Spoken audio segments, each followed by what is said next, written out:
प्रिय भक्तों, जय श्री राधे। आपके अपने चैनल 9 ब्राइट स्टार में मैं आप सभी का हार्दिक अभिनंदन करती हूँ और भगवान से प्रार्थना करती हूँ कि आपका हर पल हर क्षण मंगलमय हो, खुशियां भरा हो, उन्नति भरा हो। आज जिस विषय पे जानकारी लेकर आई हूँ वो है कि वर्ष 2025 में माता छिन्नमस्तिका जयंती कब है और माता छिन्नमस्तिका के रहस्यों के बारे में जानकारी शुरू करने से पहले मेरा आपसे निवेदन है कि हमारी तरफ से आपकी सेवा में जन्म कुंडलियां देखने की निःशुल्क सेवा शुरू की गई है। इस चल रही सेवा में यदि आप किसी प्रकार के कष्ट से जूझ रहे हैं, जैसे आपका कारोबार ना चल रहा हो, घर में आपको ऐसे लग रहा हो कोई प्रेत बाधा है, कोई किया किराया है, जादू टोना है, पितर दोष है, काल सर्प दोष है, फैक्ट्री ना चल रही हो, दुकान ना चल रही हो, या आपकी नौकरी हट चुकी हो या लग ही नहीं रही हो, विदेश जाने का आपका कार्य ना बन रहा हो, या विदेश में रहते भी आप वहां पे अच्छी तरह कामकाज ना कर पा रहे हो या काम ना मिल रहा हो, किसी प्रकार की बीमारी से आप ग्रस्त हो, आपकी जन्म कुंडलियों में पड़े दोषों के कारण आप जीवन भर दुख ही दुख सहते आ रहे हो, तो किसी भी प्रकार की समस्या के समाधान के लिए आप स्क्रीन पर चल रहे नंबरों के माध्यम से हमारे साथ जुड़ सकते हैं। इसके लिए आपको भेजना होगा अपनी जन्म तारीख, जन्म का समय, जन्म का साल, जन्म का महीना, जन्म स्थान। यदि आपके पास पूरी बर्थ डिटेल नहीं है तो आप 1 से लेकर 100 के बीच में गिनती का कोई भी अंक भेजकर अपनी समस्या का समाधान पा सकते हैं। हमारे यहाँ हर समस्या का समाधान हवन यज्ञ, पूजा पाठ, मंत्रों द्वारा किया जाता है, वो सिद्ध मंत्र जो हम अपनी स्वयं की मेहनत से सिद्ध करते हैं। इसके अलावा अगर आप स्वयं अपना संकट काटना चाहते हैं, कई बार घर में आर्थिक परेशानी के कारण आप बाहर से नहीं करवा सकते किसी गुरुजन से, किसी से, क्योंकि इन चीजों में सामग्री इकट्ठी करने में खर्चा लगता है, तो आप घर में ही बैठे सरल विधि से अपना भला स्वयं कर सकते हैं।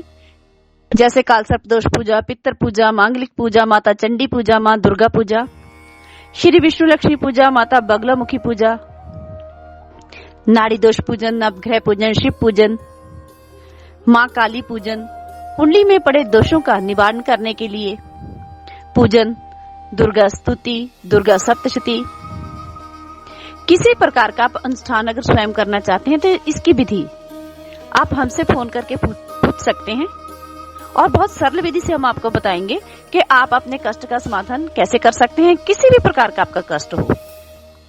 अगर आपके पास किसी भी कारण समय नहीं है, जैसे आप कोई कार्य में व्यस्त हैं, नौकरी कर रहे हैं या आपके बच्चे छोटे हैं, तो आप परेशानी मत झेलिए। आप इसके लिए आप हमें कॉल करें, हम आपके लिए करेंगे, ये हम स्वयं करेंगे विधि विधान, बस अपनी समस्या आप हमको बता दीजिए। चलो शुरू करते हैं आज की जानकारी।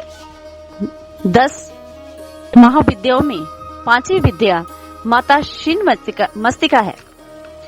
माता को छिन्नमस्तिका इसलिए कहा जाता है, माता ने अपनी 2 सहस्त्री जया और विजया, जिन्हें शाकिनी, डाकनी तथा बारूणी भी कहा गया है, उनकी रक्त पिपासा शांत करने के लिए अपना मस्तक काटकर रक्त पिलाया था। मार्कंडेय पुराण, शिव पुराण, स्कंद पुराण, देवी भागवत पुराण अथवा अन्य धार्मिक ग्रंथों में माता के बारे में किया गया वर्णन सुशोभित है। मान्यता है कि माता छिन्नमस्तिका अपने भक्तों की सभी चिंताओं का अंत कर अपने भक्तों की हर कामना को पूरी करती है।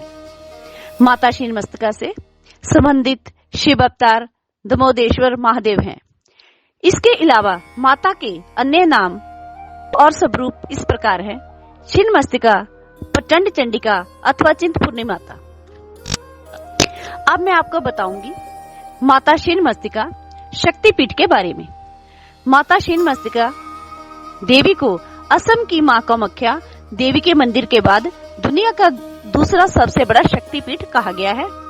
ये मंदिर करीब 6000 साल पुराना बताया गया है, जिसमें भक्त बिना सिर वाली देवी मां छिन्नमस्तिका की पूजा करते हैं। ये झारखंड के छिन्नमस्तिका देवी मंदिर राजरप्पा में भैरवी भेड़ा के पास दामोदर नदी के संगम पर मौजूद है। मंदिर के अंदर मां छिन्नमस्तिका का गला सर्पों की माला से और मुंडमाल से सजाया गया है। खुले केश और आभूषणों से सजी मां की प्रतिमा रक्तपान करवाती मंदिर के अंदर दिखती है। मंदिर की उत्तरी दीवार पर शिलाखंड पर मां छिन्नमस्तिका के दिव्य रूप की झलक दिखाई देती है, जिसे मां काली का ही एक रूप दिखाई देता है। मां छिन्नमस्तिका को माता काली का ही दूसरा रूप माना जाता है। अब मैं आपको बताऊंगी वर्ष 2025 में माता छिन्नमस्तिका जयंती कब है। प्रिय भक्तों, वर्ष 2025 में मां छिन्नमस्तिका जयंती 11 मई दिन रविवार को मनाई जाएगी। हमारे द्वारा बताई गई जानकारी आपको कैसी लगी, प्लीज कमेंट बॉक्स में अपनी राय जरूर देना। जय माता दी लिखना। माता रानी आपका